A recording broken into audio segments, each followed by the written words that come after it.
Pendekar terkutuk pemetik bunga. Bagian 3. Begawan Citra Raksa tidak pedulikan seruan kaget muridnya, melainkan meneruskan, mataku masih belum kabur, telingaku masih belum tuli. Otakku masih belum tumpul. Wirapati yang pernah kegembleng 5 tahun di puncak Gunung Merbabu, sudah tidak ada di atas bumi ini.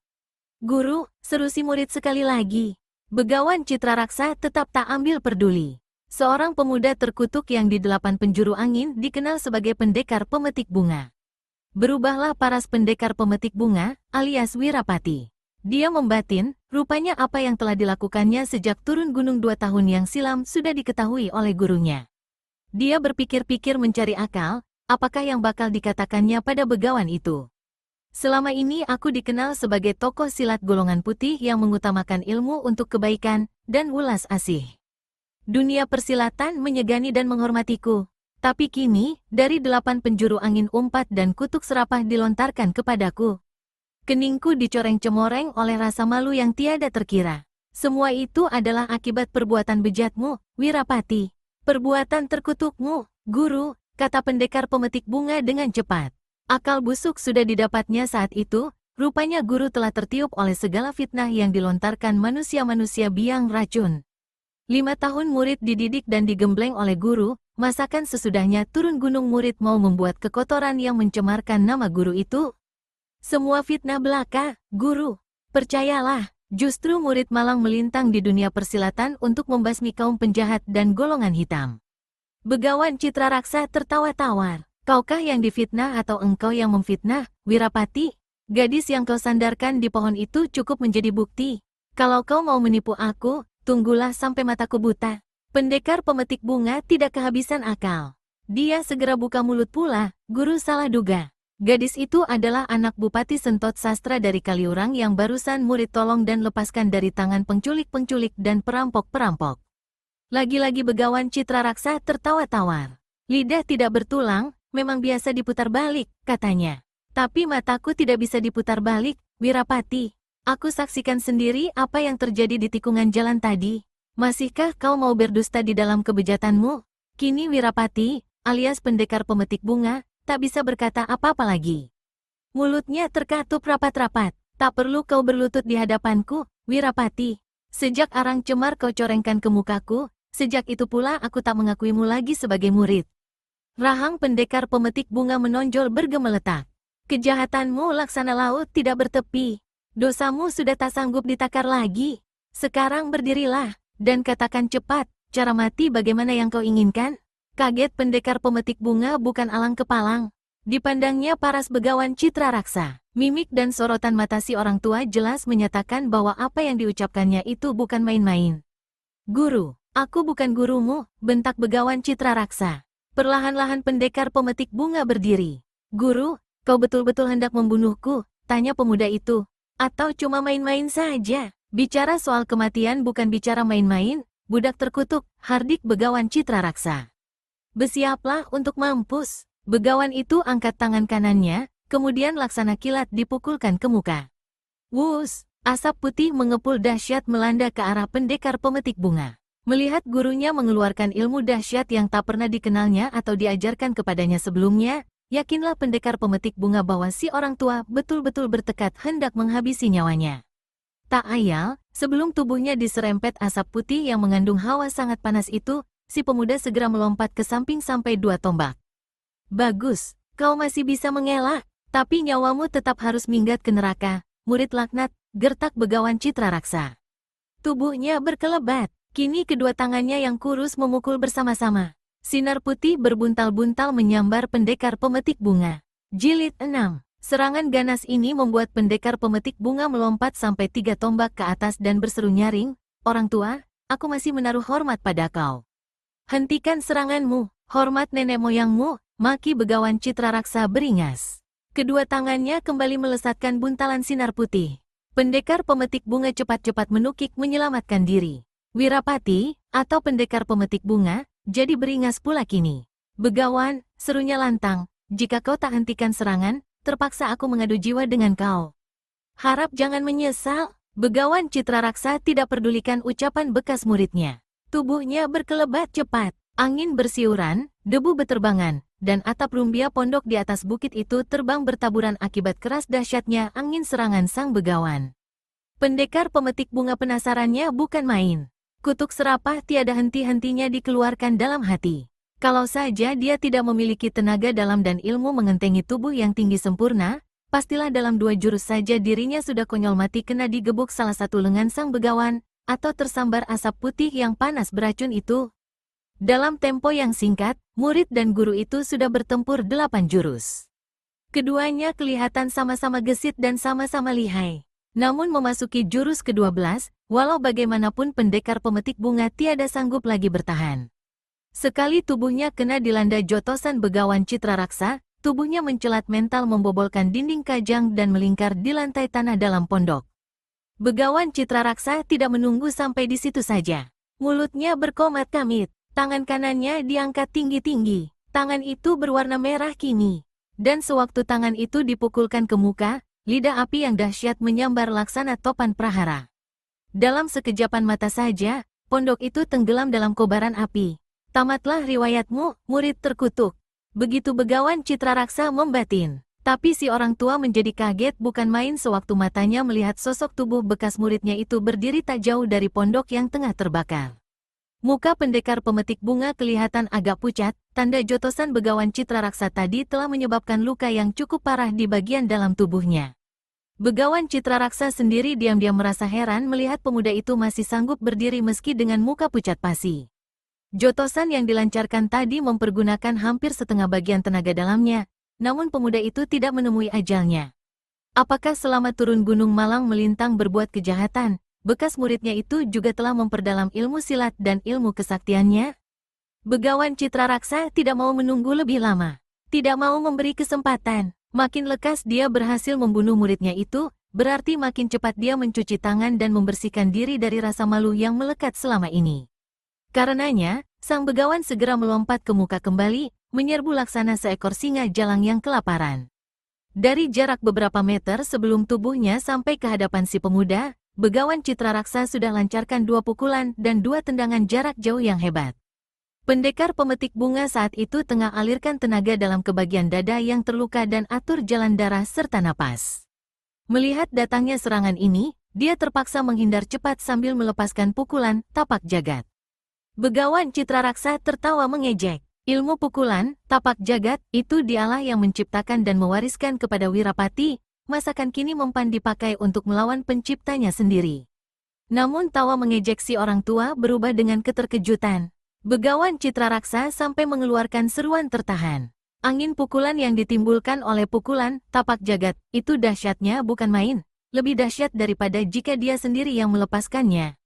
Padahal Wirapati saat itu diketahuinya sedang terluka akibat jotosannya tadi. Jelaslah si pemuda benar-benar telah menuntut ilmu kesaktian pada seorang tokoh utama dunia persilatan selama dia malang melintang 2 tahun belakangan ini. Si orang tua kini tidak mau memberi ampun lagi, dan tak mau memperpanjang waktu. Lengking yang menggigitkan keluar dari tenggorokannya. Bumi laksana dilanda lindu. Telinga pendekar pemetik bunga laksana ditusuk dan kepalanya berdenyut pusing. Lengkingan yang keluar dari mulut begawan citra raksa tiada kunjung henti, sedang tubuh orang tua ini boleh dikatakan sama sekali tidak kelihatan lagi wujudnya. Hanya bayangannya saja yang laksana angin bergulung-gulung menyelimuti tubuh pendekar pemetik bunga. Dan di antara angin serangan yang bergulung-gulung itu, serangan kaki tangan datang laksana hujan membadai. Inilah ilmu ciptaan begawan citra raksa yang dinamakan 1000 angin 1000 badai. Hebatnya memang bukan alang kepalang, tapi sang begawan jadi komat kamit beringas sewaktu 2 jurus berlalu, dan tak satu jotosan atau hantaman lengan ataupun tendangan kakinya yang berhasil mengenai tubuh lawan. Malah tiba-tiba dirasakannya dia laksana menyerang gunung batu yang menjungkir balikan kembali setiap serangannya, sedang sambaran angin aneh terasa memengapkan liang hidung serta tenggorokannya. Orang tua ini terpaksa tutup jalan napas dan melompat keluar dari kalangan pertempuran. Dilihatnya bekas muridnya itu berlutut di tanah, sedang tangannya kiri kanan tiada hentinya mengebut-ngebutkan tepi jubah hitamnya. Dari tepi jubah hitam itulah keluar angin pengap yang ganas, membuat sang begawan tidak berani kembali menyerang atau mendekat. Tiba-tiba begawan ini ingat pada ilmu asap putih pencari raga yang dimilikinya serta diyakininya selama 7 tahun. Cepat-cepat dia melentingkan kedua telapak tangan ke muka. Didahului oleh teriakan menggeledek, maka dua larik asap putih yang menyilaukan melesat ke muka. Setengah jalan, dua larikan asap itu berpencar menjadi dua lusin, dan kedua lusinnya menyerang ke arah 24 jalan darah kematian di tubuh pendekar pemetik bunga. Pendekar pemetik bunga kebutkan tepi jubahnya sekencang-kencangnya dan cepat bergulingan di tanah. Untung sekali dia telah berguling menjauh begitu rupa karena angin pengap yang dilepaskannya tadi, kali ini tiada sanggup menahan serangan asap putih pencari raga yang dilepaskan Begawan Citra Raksa. Dan ketika pemuda itu berdiri lalu menoleh cepat ke tanah bekas tempat dia berada waktu diserang tadi, mau tak mau keringat dingin memercik di kuduknya. Betapakah tidak, di tanah, mata kepalanya sendiri menyaksikan 24 buah lubang sedalam setengah jengkal akibat serangan bekas gurunya tadi. Sang Begawan mengeluarkan tertawa mengekeh. Kematianmu sudah hampir dekat, murid terkutuk, katanya. Setan neraka mungkin sudah tak sabar menunggumu. Cacing-cacing kuburan tentu ingin lekas-lekas menggerogoti dagingmu. Orang tua gendeng, jangan bermulut besar bicara ngaco. Sekali aku bilang mengadu nyawa padamu, jangan harap kau bisa membunuhku tanpa kau punya nyawa anjing juga turut minggat ke neraka jahanam. Abis berkata begitu, pendekar pemetik bunga cabut bunga kuning yang terbuat dari kertas dari balik ikatan rambut di kepalanya. Oh, bunga kertas buruk itukah yang kau andalkan untuk membunuhku? Ejek Begawan Citra Raksa dengan memencongkan hidung. Kau boleh mengejek, kunyuk keriput, serapah Wirapati, alias pendekar pemetik bunga. Sebentar lagi roh busukmu akan terbang di bawah bunga maut ini. Cuma bunga kertas mainan bocah-bocah, siapa takutkan, ejek Begawan Citra Raksa, dan dengan serta-merta dia kiblatkan kedua tangannya, kembali memancarkan serangan asap putih pencari raga. Kali ini pendekar pemetik bunga tidak menghindar. Dia berdiri menunggu. Pada saat asap putih hendak memancar seperti tadi, dengan cepat pemuda itu menekan tangkai bunga kertas yang dipegangnya. Serta-merta bertaburanlah gulungan sinar kuning. Bila asap putih dan sinar kuning itu bertemu di udara, maka terdengarlah suara berdentum yang amat dahsyat. Jagat laksana goncang, asap putih dan sinar kuning berpalun-palun, gelung-menggelung laksana beberapa ekor ular raksasa yang tengah berkelahi gigit-menggigit. Asap putih lambat laun lenyap dirambas dan ditelan sinar kuning, untuk kemudian terus menyerang Begawan Citra Raksa. Kejut orang tua sakti ini bukan alang kepalang. Dia melompat ke samping, tapi agak terlambat karena sebagian lengan kirinya kena tersambar sinar kuning itu. Dengan serta-merta, lengan sang Begawan menjadi kuning pekat. Pendekar pemetik bunga tertawa terbahak-bahak. Sinar kuning itu mengandung racun dahsyat. Dalam tempo 1 jam, nyawamu pasti konyol. Begawan Citra Raksa mengambil sebutir pil dan menelannya dengan cepat. Ha, jangankan pil tahi kambing itu. Obat dari kayangan pun tak bakal sanggup memunah racun di lenganmu itu, Begawan goblok. Naik darah si orang tua meluap sampai ke kepala. Mukanya kelam membesi. Racun kuning di tangan kirinya dirasakannya mulai merambas mendekati pangkal bahu. Tak ayal lagi, Begawan Citra Raksa pergunakan tangan kanannya memutar dan membetot lengan kirinya itu. Kraakek, sungguh menggigitkan sewaktu persendian bahu itu lepas dan daging berserabutan, urat-urat berbusaian menyemburkan darah. Pendekar pemetik bunga sendiri meremang bulu kuduknya melihat perbuatan sang Begawan. Jangan kira meski aku cuma dengan satu tangan kini, kau bisa lepas dari kematian, Wirapati keparat, kata Begawan Citra Raksa. Otakmu memang sudah miring, Begawan, kata Wirapati pula. Tak satu kekuatan pun yang sanggup menandingi bunga kertas kuning ini. Begawan Citra Raksa tidak menjawab apa-apa, melainkan tangan kanannya menyelinap ke balik selempang kain putih di pinggangnya. Sebilah keris bereluk 12 yang memancarkan sinar sangat merah kini tergenggam di tangan Begawan itu. Inilah keris Pancasoka, yang mempunyai keampuhan luar biasa. Jangankan daging manusia, batu karang pun jika ditusuk pasti akan hancur lebur. Sebagai bekas murid, Begawan Citra Raksa dengan sendirinya Wirapati tahu betul kehebatan senjata ini. Dia meragu apakah kini bunga kertas kuningnya akan sanggup menghadapi keris Pancasoka itu. Karenanya, untuk menjaga segala kemungkinan, pendekar pemetik bunga segera membuka ikatan sabuk mutiara milik Kidal Boga yang tempo hari dibunuhnya. Kau lihat keris ini, Wirapati? Ah, tak usah banyak omong. Majulah, biar kau juga dapat kehebatan sabuk mutiara ini, tukas Wirapati. Menggelegaklah kemarahan sang Begawan. Dia melompat ke muka. Keris Pancasoka berkiblat kian kemari. Sinar merah laksana lidah api menyerang ganas. Setiap serangan merupakan rangkaian yang sekaligus menjurus ke arah 12 bagian tubuh lawan. Inilah kehebatan senjata itu. Wirapati tidak pula tinggal diam. Sabuk mutiara diputar laksana kitiran. Gelombang angin menderu-deru, sedang bunga kertas di tangan kanan tiada hentinya mengeluarkan sinar kuning yang mengandung racun jahat. Namun dua senjata di tangan Wirapati hampir tiada daya menghadapi keris bereluk 12 di tangan kanan Begawan Citra Raksa. Ditambah lagi dengan amukan si orang tua yang dahsyatnya bukan olah-olah. Kalau saja satu tangannya tidak cedera buntung, pastilah amukannya itu tak akan tertahan-tahan oleh Wirapati. Dengan keris di tangan kanan orang tua itu, pertempuran sudah berkecamuk selama 60 jurus. Daya tahan dan kegesitan Begawan Citra Raksa, meski dirinya sudah terluka parah, memang patut dikagumi. Dalam pada itu dia sudah berhasil pula mendesak dan memepet lawannya sampai ke dekat reruntuhan pondok yang terbakar. Dengan kertakan geraham, kemudian membentak keras, Wirapati percepat gerakannya dan keluarkan jurus-jurus dahsyat yang mengandung tipu-tipu ganas licik mematikan. Tapi Begawan Citra Raksa yang sudah makan asam garam pertempuran yang sudah puluhan tahun punya pengalaman dalam dunia persilatan, mana bisa kena ditipu. Setan alas, maki pendekar pemetik bunga. Kunyuk tua haram jadah, makinya lagi dalam hati. Dengan mempergunakan jurus, menyapu awan menerjang Mega, pemuda ini akhirnya melompat keluar dari kalangan pertempuran. Pemuda terkutuk, teriak Begawan Citra Raksa. Kau mau lari kemana? Aku tidak lari, iblis tua, bentak pendekar pemetik bunga.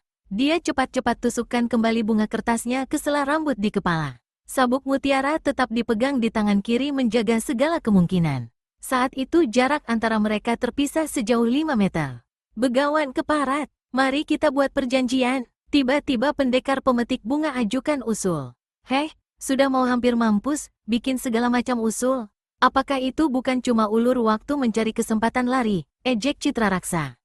Sompret tua, aku berjanji, jika kau sanggup terima pukulanku, aku akan bunuh diri di hadapanmu.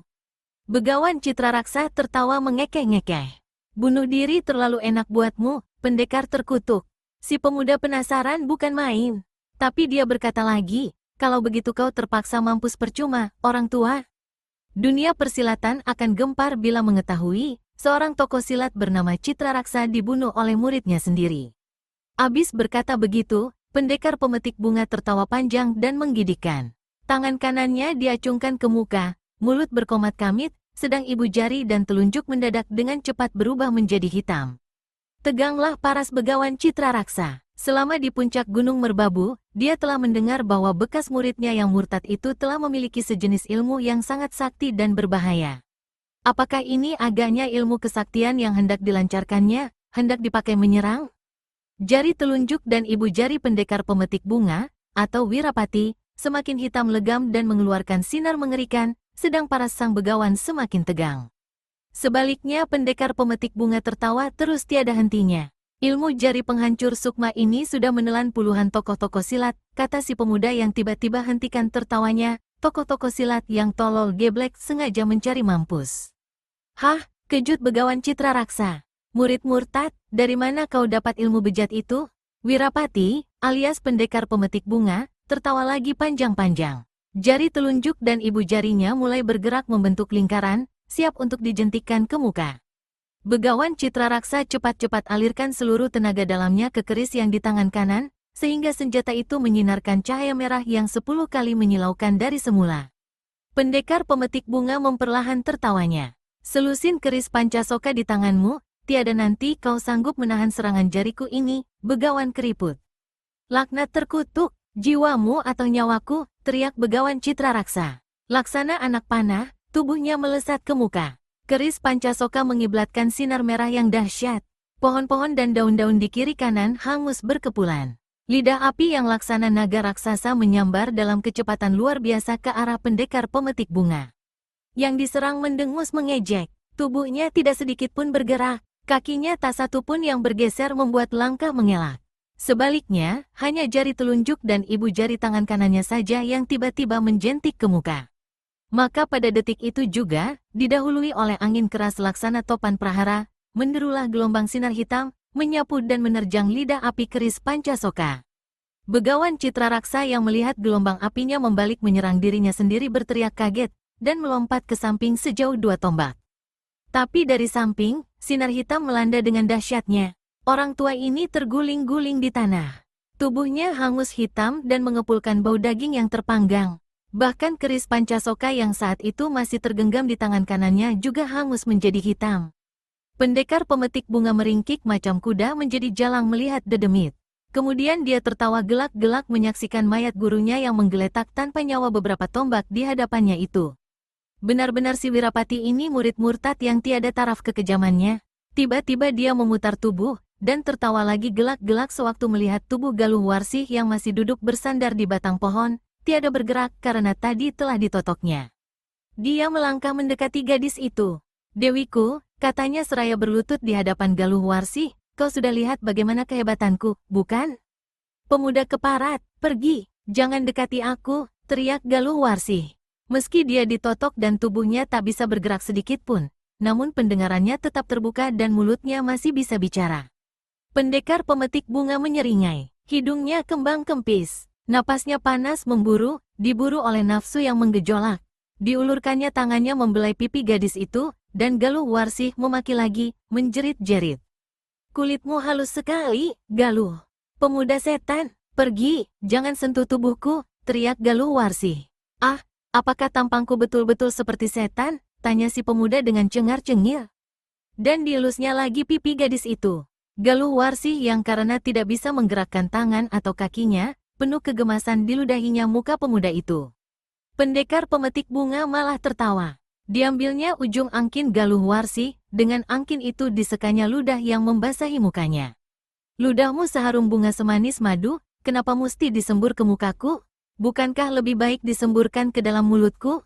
Hahaha, kulit pipimu demikian halusnya, Galuh," kata si pemuda, dan dicuilnya dagu si gadis.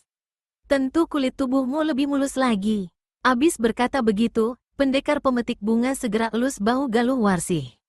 Berdiri bulu kuduk si gadis. Sebaliknya, semakin menggejolak darah muda pendekar pemetik bunga. Tangan yang mengelus bahu itu kini turun ke dada. Air mata berlelehan di pipi Galuh Warsih. Dia tahu, tak satu pun yang bisa dilakukannya menghadapi perlakuan bejat itu. Dia sadar apa yang bakal terjadi dengan dirinya. Tak sanggup lagi dia menjerit, tak kuasa lagi dia berteriak karena suaranya sudah habis ditelan keparoan. "Gadis manis, kenapa mesti menangis?" tanya pendekar pemetik bunga. Pemuda terkutuk, suara Galuh Warsih antara terdengar dan tiada. "Aku rela dibunuh daripada diperlakukan begini rupa." "Heh," pendekar pemetik bunga hela napas dan kerutkan kening tanda heran. "Kau tahu, manis, perempuan-perempuan yang mati gadis kalau dia bisa bicara di liang kubur, pastilah dia minta dihidupkan kembali. Hidup kembali untuk merasakan kenikmatan hidup antara laki-laki dan perempuan. Kau yang hidup kepingin mati. Lucu. Mari, Dewiku, kini kebalik semak-semak sana. Di situ ada rumput, biar kita bisa tidur bergulung lebih nikmat. Pergi, jangan sentuh aku," suara Galuh Warsih mengandung keputusasaan. "Oh, kau tak mau kebalik semak-semak itu, Galuh? Tak apa, di sini pun aku tak keberatan." Pendekar pemetik bunga ulurkan tangan kanannya kembali dan brit, kain penutup dada Galuh Warsih robek besar. Dadanya tersingkap lebar. 10 jari tangan pendekar pemetik bunga dengan terkutuknya laksana gila menggerayang menjamahi dada itu, meremas seakan-akan hendak menghancur luluhkannya. Jilid 7. Sejak kemarin senja sampai siang hari itu, Kadipaten Kaliurang tampak sibuk sekali. Senja kemarin, 5 orang pembantu Bupati Sentot Sastra telah dikirim ke Kaliprogo Wetan untuk menyelidiki kenapa Galuh Warsih sampai sesenya itu tidak kunjung muncul di Kaliurang. Pada tengah malam, kelima pembantu bupati yang menunggangi kuda itu berhenti di satu tikungan di lamping bukit. Di bawah penerangan bintang-bintang dan bulan sabit, mereka menyaksikan tebaran mayat pengawal-pengawal bupati yang adalah juga kawan-kawan mereka. Semuanya mati dalam cara yang mengenaskan dan menggigitkan. Sebagian besar hancur kepalanya, atau bobol dada serta perutnya. Kereta yang menjadi tumpangan anak gadis Bupati Sentot Sastra angsrok di tengah jalan, sedang 2 ekor kuda penarik kereta hancur ke 4 kaki masing-masing. Ketika seorang di antara yang 5 itu meloncat turun dan memeriksa kereta, ternyata kereta itu kosong. "Aku tidak melihat Tegal Ireng," kata salah seorang dari mereka. "Aku juga, di mana kusir kereta itu? Mungkin dia satu-satunya yang selamat." Tapi ketika menyelidik ke tikungan yang menurun di sebelah sana, Mereka kemudian menemui mayat kusir kereta itu menggeletak menelungkup di tanah tanpa nyawa. Aku tak dapat menduga apa yang sesungguhnya terjadi di sini. Kalau rombongan dan Ayu Galuh Warsi dihadang perampok, mengapa kawan-kawan kita mati dalam keadaan demikian rupa? Dan kaki-kaki kuda yang hancur itu? Aku sendiri tak dapat membayangkan apa yang terjadi dengan Dan Ayu Galuh Warsi, menyahuti pembantu Bupati Kaliurang yang lain. Dia diculik, itu pasti sudah. Diculik dan dirusak kehormatannya, menambahkan yang lain. Kalau begitu kita harus cari jejak-jejak si penculik. Di malam buta begini bukan pekerjaan mudah mencari jejak-jejak manusia. Lagi pula siapapun manusia-manusianya yang melakukan perbuatan biadab ini, pastilah dia berilmu tinggi. Orang berilmu tinggi tidak terlalu bodoh untuk mau tinggalkan jejak. Lantas kita bikin apa kalau sudah begini? Kembali saja ke Kaliurang dan beri keterangan pada Bupati Sentot. Kalau kau mau disemprot, kembalilah sendiri. Sepi beberapa lamanya. Kesepian yang membuat bulu kuduk kelima orang itu menggerinding, ditambah lagi dengan tiupan angin bukit di malam buta yang dingin itu. Sebaiknya kita teruskan saja perjalanan ke Kaliprogo Wetan, mengusulkan seseorang. Tapi tak ada seorang pun yang menerima dan menyetujui usul itu.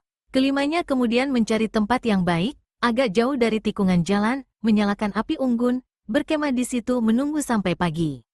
Esok paginya, dengan sedapat-dapatnya kelima orang itu memperbaiki kereta yang rusak. Mayat kawan-kawan mereka yang berjumlah 12 ditumpuk sebisa-bisanya di dalam dan di atas atap kereta. 2 di antara 5 pembantu bupati itu duduk di depan kereta, 1 memegang kendali. Kuda keduanya dipakai sebagai kuda-kuda penarik kereta, karena kuda-kuda milik kawan-kawan mereka yang menemui ajal itu tak seekor pun yang hidup dan ada sekitar situ. Kedatangan kelima orang itu dengan membawa kereta yang ditumpuki 12 mayat yang mengerikan, tentu saja menggemparkan seisi kadipaten, bahkan menggemparkan seluruh Kaliurang. Wajah Bupati Sentot Sastra membeku mengelam. Kedua tangannya mengepal. Dia melangkah mundar-mandir. Kepanikan yang amat sangat membuat dia tak sanggup membuka mulut. Sebaliknya, di dalam kamar istrinya terdengar menangis meraung-raung. Mana anakku? Mana anakku? Pekik ratap perempuan itu. Galuh. Galuh Warsi, di mana kau, anak? Oh Galuh, Tuhan, di mana anakku, Tuhan? Tenggorokan Bupati Sentot Sastra turun naik. Dadanya menggelora. Kematian ke-12 pengawal kadipaten itu membuat kepalanya serasa mau pecah oleh luapan darah. Di samping itu, yang membuat dia tak bisa diam dan seperti mau gila ialah karena tidak mengetahui di mana anak gadisnya saat itu, atau apa yang telah terjadi dengan Galuh Warsi. Melihat kepada kenyataan yang terjadi, pasti nasib Galuh Warsi tidak lebih baik dari ke-12 anak buahnya itu. Kepada siapakah kemarahan yang meluap itu hendak dilepaskannya? Hendak dilampiaskannya? Laki-laki ini melangkah terus mundar-mandir. Setahunya, sekitar perjalanan antara Kaliurang dan Kaliprogo Wetan tak ada gerombolan rampok jahat. Lantas siapakah yang telah melakukan kebiadaban terkutuk itu? Siapa yang menculik anak gadisnya? Anak tunggal satu-satunya yang menjadi kesayangan tambatan hati? Dan sementara itu, telinganya tiada henti mendengar ratap tangis istrinya yang bukan saja menyayat hati, tapi juga membuat darah di dalam tubuhnya semakin bergejolak mendidih. Di langkan kadipaten itu, pada sisi-sisi tangga sebelah atas terdapat masing-masing sebuah arca Batara Wisnu yang duduk di atas seekor burung Raja Wali yang tengah mengembangkan sayapnya. Mungkin karena luapan amarah yang tak terkendalikan dan tak tentu kepada siapa dilampiaskan, ditambah pula mendengar ratap tangis istrinya di dalam, maka sewaktu melawati arca itu untuk kesekian kalinya, tiba-tiba Bupati Sentot Sastra menghantamkan tinju kanannya. Brakek, arca Batara Wisnu hancur berkeping-keping. Itulah ilmu pukulan, genta kematian. Kalau arca batu yang keras itu sekali pukul saja sanggup dibikin hancur berkeping-keping, maka jika dipukulkan kepada manusia, tentulah tak dapat dibayangkan bagaimana akibatnya. Sementara itu, para pembantu Sentot Sastra yang berdiri di langkan kadipaten itu masing-masing sama merasa takut dan cemas. Khawatir mereka kalau dalam amarah gelap mata seperti itu, diri mereka pula yang bakal ketiban pulung dihantam sang bupati. Tiba-tiba Laksana Halilintar di siang hari layaknya, berteriaklah Sentot Sastra. Semua pembantu-pembantunya yang berjumlah 15 orang diperintahkannya untuk bersiap-siap. Kita akan ulangi lagi penyelidikan, teriaknya. Kaudar Jakumara, bersama 6 orang lainnya menyelidik ke jurusan Kaliprogo Wetan dan sekitarnya. Aku dan yang lain-lain ke timur. Kalian harus berhasil mencari jejak manusia yang telah melakukan kebiadaban ini. Harus berhasil membekuk batang lehernya. Siapa yang kembali sebelum dapatkan itu manusia durjana, akan kubunuh. Sekarang siapkan kudaku.